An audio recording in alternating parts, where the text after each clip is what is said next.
as we did in 1789. We separated church and state. We must separate economics and state. They left one word out.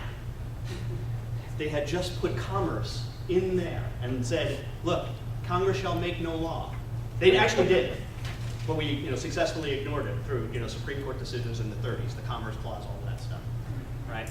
But I wish they had just put that thing, just to make it totally clear. Same thing what they did with the 9th Amendment and 10th Amendment. We can have that discussion. It just would have been much more clear if they had added commerce to that First Amendment. Congress shall make no law affecting commerce. And that's the problem. That's the problem that you're seeing a result of. There are organizations that make a ton of money that really provide very little to no value on that other side. Right? In fact, they're a drain. But the reason why they're able to do that is because of government who interferes and allows them to continue to do that. To further the argument, does Bill Gates do as much good for the world and society as Mother Teresa? Yep. You know what? You could make, I'm not going to, but you could make a very strong argument that he did. It's very interesting. I grew up Catholic. So, you guys know who Christopher Hitchens is? Strong atheist. And the Catholic Church does something very interesting, I think, when making saints. And Mother Teresa, of course, is going through this sainthood process. They have what's called the devil's advocate, right? Which has to argue literally for the devil, right? And Mother Teresa's devil's advocate that the Catholic Church hired was Christopher Hitchens. Did you not?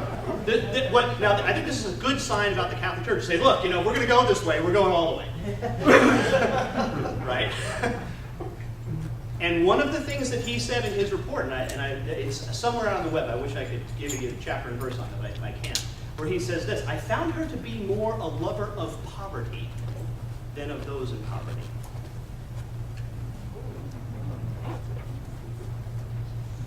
I'm not saying I agree. Okay? Not saying I agree, and I'm not saying I am saying that you could make a moral case for it. That more people came out of poverty because of what Bill Gates did than what Mother Teresa has done. The biggest thing that I give this talk in business after business after business, and one of the people come up to me at the end and they say, oh, thank you so much, because this alleviates guilt. There is a belief out there that somehow profit is evil. This could not be further from the case. Yes, Bill. You got the religious leaders like Jim Wallace who say the exercise that we went through is greed and consumerism. I know. So they absolutely are wrong. I'm going to give you. In fact, I know that we had a conversation before this, and you're reading a book that this little game that we play called the trading game is sourced in a book called Money, Greed, and God. The guy's name is Jay Richards. Let me do that slide first. I'll do this is his 8 myths. Jay Richards' 8 myths of capitalism. The first myth is that nirvana, that we should compare what we want and what could possibly exist to nirvana, right? Capitalism, to paraphrase Winston Churchill, is the worst economic system ever devised by man, except for all the others. Okay? All right? So just paraphrasing there. But I'm not saying, remember, equality of opportunity, not equality of outcome. All right? So that's the first myth. Second, piety. And this is what, honestly, and I'm a libertarian, and I've met lots of politicians in the last year, and I can honestly say that I did not met a single politician on either side of the aisle, Republican or Democrat, who was evil. No. I did not meet any of them, and I met Democrats and Republicans. Listen. There may be some. I haven't met Mrs. Pelosi. Quick side note, I got a story about this. I just had the opportunity to visit the House of Representatives. My friend from high school got us on the floor of the House, and I actually sat in the well, right? This was like a really cool event, right? And so we're going through this, and he says, yeah, you're sitting where Judge Alito said, you're lying or something like that. I was like, okay. Right? So we get out there, and he leaves. He goes, did you notice something missing from the Capitol? And I said, intelligence? said no smoking signs. Do you know members of Congress are allowed to smoke on the floor of the House? They're allowed to smoke anywhere in the building and in any federal building they desire to go in.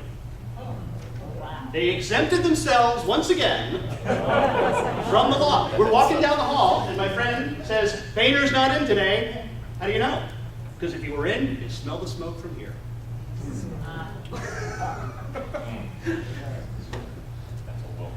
Yep. There's a little microcosm. Okay, so anyway, piety. What our good friends on both sides, because I do believe this of both Republicans and Democrats, they believe they do have good intentions. They want to help people. They want to help. Now, they want to help maybe certain groups. They want to help, right? So they're using this piety. They're focusing on the good intentions versus the unintended consequences of their actions. And that's what the focus is. It's not, honestly, it's not that they're evil. I don't think they're evil. I think they're just very misguided. I wish all of them would read Economics in One Lesson. We could, I would have a vote to spend money to buy them all Economics in One Lesson. Remember Henry Hazlitt and make them all read. Zero sum, we already talked about this. Materialists, believing that wealth resides in the physical nature of goods. Wealth does not reside in the physical nature. We've demonstrated that. That's the diamond planet imploding on us, right? Wealth is not physical. Wealth and money, to a certain extent, because money is a mechanism of wealth. It's not the sole determinant of wealth, right? There's other determinants of wealth. We all agree with that. Money is just one of them. But money and wealth is a spiritual good. It's not physical. It's anti-material. Your money that resides in some bank, it flips and bites someplace on some computer system, right?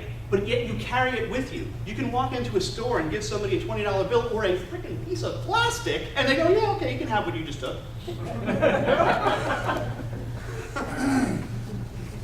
Because money is spiritual in nature. If you want to read about this, and there's the references on the blog site, Rabbi Daniel Lapin, the great book, Thou Shalt Prosper. Thou shalt prosper. Daniel Lapin is my rabbi. I'm not Jewish, he's my rabbi. All right, materialist. Greed. That greed is the essence of capitalism. And if we have time, I do have a quote for you. I got 9 minutes left. Okay, good. Usury, working with money is inherently immoral, charging you of interest. I know you guys talked about Sharia law. Did they talk about interest in any of those talks? That interest is illegal in the Islamic faith, so they get around this by buying the car at a higher price and then selling it back to whomever, but they pay over time anyway. Really, just the same thing.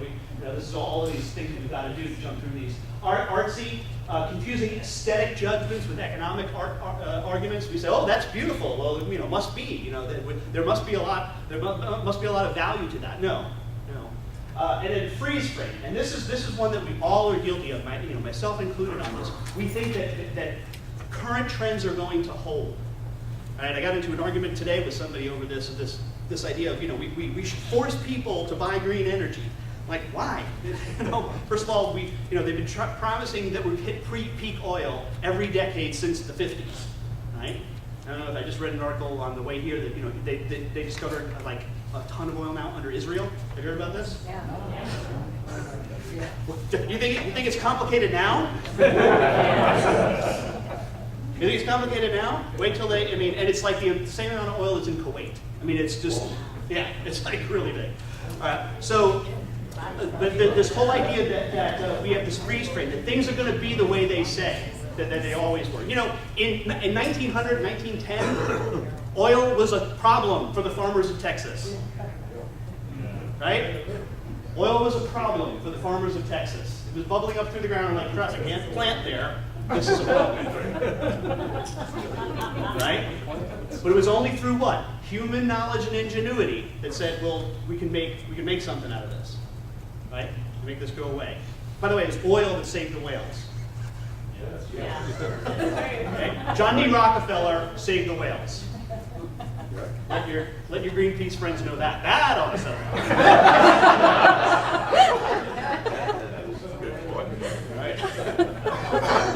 it. But what we can see, and because we just don't have the foresight, we don't know what the next oil is. Right? And we should not back one particular thing. Mr. Pickens has got a plan, his plan, very interesting. Knock yourself out, T-Boone. Just don't ask for anything from me. That's all I'm saying. Right? If it's such a great idea,